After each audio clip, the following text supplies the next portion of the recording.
I am glad to welcome to the podcast today Kelly Mahoney, who is going to share with us her book about writing family history. I had the privilege of being a beta reader for this book and when it was still in the process of being published. And as soon as I saw it, I knew I just had to talk to her more because writing family history is hard and Kelly has made it easy. Kelly, welcome to the podcast. Thank you, Denise. I'm really happy to be here. Okay, great. I am really happy you're here too, because I just love talking to you. Number one, Likewise. meeting another self-published author in the genealogy community is a thrill because publishing in genealogy is hard, whether you're talking about your family history or you're talking about how to write your family history or how to research. Putting into words exactly what it is that happened or how to do things is not easy. And I want to applaud you because you made it very, very easy in this book. So Kelly's book is Create a Family Genealogy Book. And she has something called the Hybrid Genealogy Format. So could you give us a little overview for what your hybrid genealogy format is? It is. So when you're writing a family history book, you generally have two goals, right? You want to trace bloodlines. You want to see how people are related to each other. And the other is you want to tell their story. And I wanted to do both when I was writing my family history, and it was almost impossible. Like how when you have these stories and you have pictures, but then you're trying to trace bloodlines, it was like this is impossible. And so I spent a few years like tinkering and okay, there's got to be a way to do this. And so I finally developed a method that an organizational format that you can do both, and it's possible to do both. And so in my book, it lays out, it is just a step-by-step. You start with your family tree and you start formatting and you start organizing. And if you just go step by step, and it's like, okay, yeah, this can be done. It can be done. So that's the hybrid, is tracing bloodlines and telling story and pictures and all of that together. Yeah, and you did it just fantastically in the book. So let me just explain that this book is really like a workbook. So you explain how to do it, and then you give people space to do the thinking and planning and work it all out for their own family tree. So how long, I do have to ask, how long did it take you to write this book about writing family history?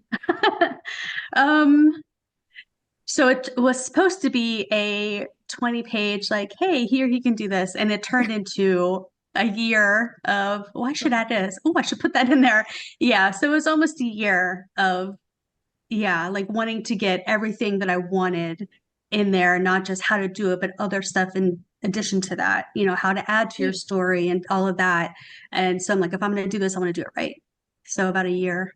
Yeah. Yeah. Oh, that's fantastic. I would assumed it took you longer. So I think a year's pretty good. Because there's a lot in here. You have illustrated this book, and I'll put up some screenshots, for people, just one or two, just so they get a sense of, what it is. But you have extensive illustrations in here, which really help, right? Rather than me read the words and then try to visualize in my head, what is it I'm supposed to be doing in this part? You have diagrammed it all. And it's like, oh, okay, I put grandpa in here, and then I put grandma over here, and then her family goes on this side, because I've run into this. Like, I start writing my family history, and it's fine if you're just talking about one generation, but as soon as you go to tie these folks together, it all gets jumbled. I'm like, where do I start one person? Where do I end the next? Okay. Absolutely. Because any one person has three relationships. They are a child of their parents, they are a spouse, and they are a parent to children. And so it's not a linear thing. And that's hard. Yeah. And rather than me try to reinvent the wheel, and try to figure it out myself, I loved having this book because, as you said, you spent years writing your own family history and then broke down the process of how you accomplished it into the book. So I don't have to spend years myself trying to figure out how to write my family history. I can just use your method and just follow it exactly, which is brilliant. Yeah, so tell the audience how you decided between what went in your family history and what you put in the appendix, like the appendices. That it boiled down to continuity in the book, the flow of the book, To Yeah. be able to trace the bloodlines was really important. And Mm. so I didn't want to put pages and pages of pictures, stories that were 2 or 3 pages long, because that breaks the flow of, okay, here's the parents, here's the children, and to be able to trace them page to page, that's how you're tracing the bloodlines. And so basically, if I had a few pictures I wanted to put in, yes, because it makes the story interesting. You know, you're reading Yeah. about these ancestors and you're seeing their faces at the same time, little stories. But if it got to be more than a page or two, I would either they would get their own little separate page, like, okay, here's a really cool story. I don't want to break up the text. I'm just going to give it its own little special page, or it would go into the appendix. You know, I had a few stories in my family history. One was like 20 pages long, but I wanted to include it. Like, it was a really important, interesting story. And that's what it did for me. Like, I tried to put it in the text. And if I got lost, with the bloodlines and with the family tree, then he got kicked out. Yeah. Yeah, I think the example you gave in the book was military service. So we wanted to feature someone's military service, but it didn't, it was extensive, right? There's a lot Mhm. there to cover. And yeah, when you want to pull that out and do it justice and not Exactly. squash it between the rest of the information in the book. Exactly. Yeah. Yeah. I thought that Yep. was brilliant because again, I've run into the same situation. And unfortunately, when you're writing, you can't do like a video montage, right? You can't just like take people into a dream world, Yeah. where you can go explore this other thing and then come back. Hmm. But you've managed to do it through the use of setting out the stories in boxes or putting them in the appendix, which I thought was great. Let's go on with what is your biggest advice to family historians who are in maybe just starting to write their family history, maybe they feel like they're to the point where they're ready to wrap it up. What advice do you give them in terms of next steps? Um, when they're beginning to write, Yeah, or yeah, let's start with that. Let's start with when they're beginning to write their family history. I would absolutely say map it out. Okay. I mean, I made the mistake of, okay, I have all this information. I've been researching for 10 years. I want to start writing this story. I picked a family. Let me start with this one. And I started going. But then the further I got, I'm like, okay, no, that doesn't make sense. I need to reorder this. Like, had I stopped and figured out this is the order, this is how, writing an outline. I mean, they do that in college. Like, if you're in high school or college, write a paper, do the outline first. That absolutely gives you the framework, and it's not as overwhelming because you know exactly where you're headed next, and that helps you write what you're currently writing. And yeah, that would be my biggest, and like in the book, it's like, here's the tree, here's the outline. It makes the rest so much easier. It really does. So actually, we're going to use what we learned in school for a change. Yes, shock and Most of the amazement, time we're you like, will. like, oh, this stuff in school, I didn't, it's not useful to me. But actually, here's something useful from school You, that we should have paid attention to, the outlining process. And hmm. so it sounds like family historians are trying to be maybe a little too loosey-goosey or fly by the seat of their pants. A little, I Um, mean, it's or, not a bad thing. Like, when you're right. telling a story, you just want to write the story. But when you're talking about a family history and genealogy, like, it's not just a story. There's parts and there's components, and yeah, so I wanted to rush the story part. I'm like, I have all these great it's pictures and information. I just want to get that down, but I realized I wasted a lot of time by trying to do that first before I decided how I was going to format the book.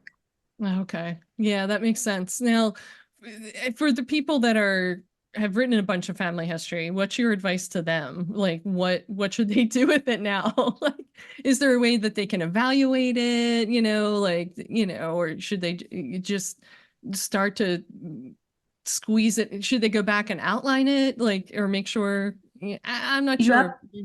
Yeah. You absolutely can. Okay. I mean, I got ridiculous. Like, I mean, my family history book was 450 pages.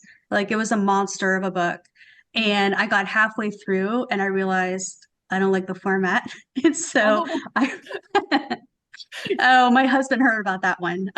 Yeah, I went back, and it's like, if I'm gonna do it, I want to do it right. And so I went back, and I mean, that's the benefit of doing it on a computer, and you can just, move things around. And that's what I would do. Like, look at what you have and say, does this make sense? Is it telling the story that I want to tell? And if it's jumbled to you and you're the person that knows the information, it's going to be twice as jumbled to anybody else who tries to read it.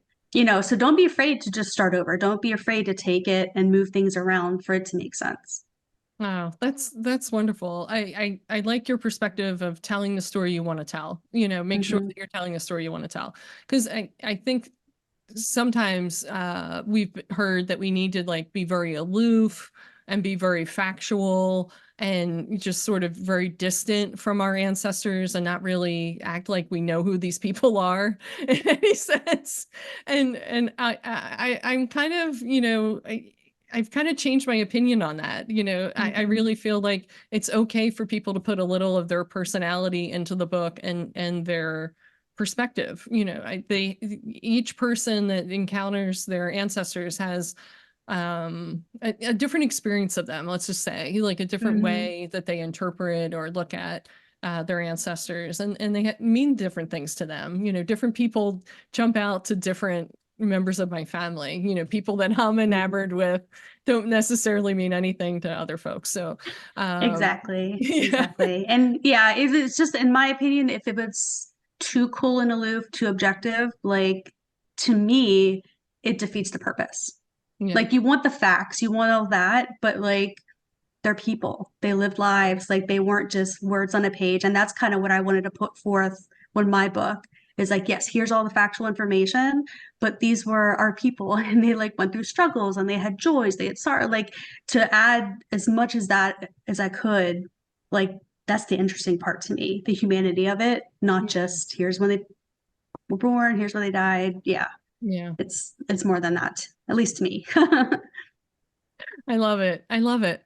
So, what parting thoughts do you want to leave folks in terms of writing their family history and using your hybrid genealogy format? I think the biggest thing, at least for me, is you have the opportunity to give such a gift. I mean, the reason I did my family history book is I was the keeper of the lore. I was the one that was always interested in stuff. I had all the pictures, I did all the research. And if I did nothing with it, it'd be gone. And so that was a huge driver for me. And so even if you can just get a little bit down, just even if you don't do the whole, bloodlines and family tree, just the stories, just the pictures, get something to share it with other family members that would be interested. And that's the biggest thing, is just getting it. And if you want to do something like that and it's overwhelming, and it is overwhelming, my book would absolutely help you narrow things down and organize things. You could do an extremely difficult book using my book, or you can do a simple one. But like you've said with your stuff, just do something, just get something on paper and you won't regret it. Like, you'll be happy to have something to share. Absolutely, 100%. I love everything you just said, and I totally agree. It doesn't have to be 450 pages. It can be 4 pages. Like, just write something, and you can start assembling your family history using the book. So this is the book again. Whoop. Create a Family Genealogy Book by Kelly Mahoney. And how can people get in touch with you and find the book, most importantly? It is on Amazon. And then my website is hybridgenealogy.com. Oh, excellent. Hybridgenealogy.com. Very simple. I love it. Very simple.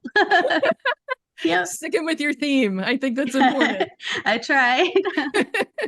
All right. Thanks, Kelly, for talking to us, giving us an intro to the book. I hope people check the book out and stop frustrating themselves and writing their genealogy so that they can go from written to published, because that's our goal. We want to get it done and in people's hands. So thank you again for being on the podcast. Thank you so much for having me. I appreciate it.